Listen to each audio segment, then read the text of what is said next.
Parodi, terinspirasi, dan plagiat. Bedanya apa sih? Di dunia anime, banyak judul atau karya yang idenya diambil untuk hadir di karya yang lain, seperti misalnya Jujutsu Reference dari Jujutsu Blizzard Adventure, atau generik anime isekai yang konsep dasarnya mirip-mirip semua, atau bahkan seperti kasusnya Gintama yang jadiin referensi tadi sebagai bahan komedi mereka. Nah, karenanya penggemar sering mendeskripsikan fenomena tersebut menjadi 3 istilah, yaitu parodi, terinspirasi, dan plagiasi. Nah, sekarang bareng aku Mida, aku mau mengajak kalian diskusi tentang apa sih perbedaan antara parodi, terinspirasi, dan plagiat. Kita mulai dari yang paling gampang dulu, yaitu parodi. Parodi sendiri adalah bentuk tiruan dari sebuah ide yang bertujuan untuk mengkritik dan atau membuat lelucon dari ide tersebut. Contoh yang paling umum adalah anime Gintama, yang mana anime ini sering memparodikan banyak ide dari karya lain seperti Dragon Ball, One Piece, Naruto, dan lain sebagainya. Mendeliver ide tersebut sebagai bentuk candaan yang sangat menghibur. Nah, sekarang masuk ke dua istilah yang lebih rumit, terpengaruhi atau terinspirasi, dan plagiasi. Jujur, aku sendiri masih bingung sampai batas mana sebuah anime bisa dikatakan sebagai terinspirasi dan batas mana juga sampai ia dikatakan sebagai plagiasi. Karenanya, untuk dua istilah ini aku cuma bakal kasih contoh yang sudah ada dan menanyai kalian tentang bedanya dua istilah tersebut. Contoh yang pertama adalah tentang persamaan konsep cerita. Kita ambil contoh kasus karya isekai, di mana beberapa tahun belakangan konsep cerita isekai yang serupa menjamur dan menjadi tren.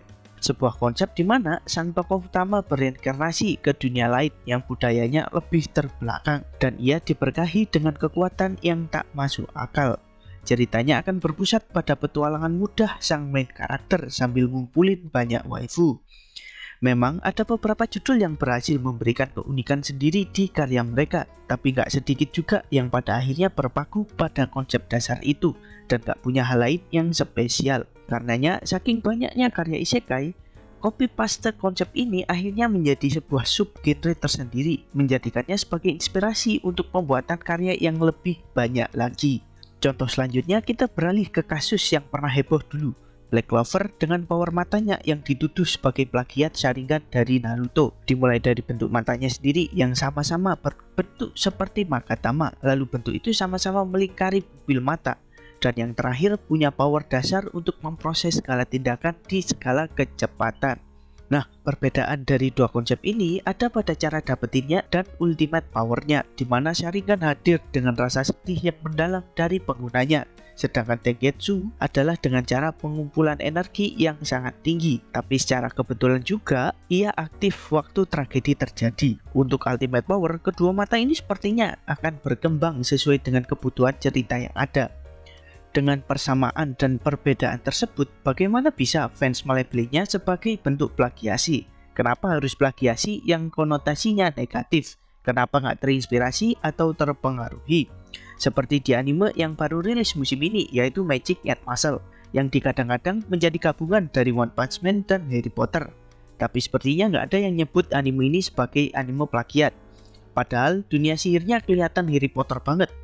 Mulai dari bangunan sekolahnya, seragam muridnya, desain karakter kepala sekolahnya, cara pemilihan asramanya, sampai ke tanaman sihir macam mantriknya pun ada. Tapi alih-alih dikatain plagiat, penonton malah nyebut Masre sebagai karya yang terinfluence, yang terpengaruhi atau terinspirasi dari karya Harry Potter. Nah, kenapa itu bisa terjadi? Kenapa Black Clover disebut sebagai plagiat, tapi Masre malah disebut sebagai terinspirasi? Padahal keduanya sama-sama mengambil unsur dari karya lain. Bagaimana sih batasan antara plagiasi dan terinspirasi? Yuk, mari berdiskusi.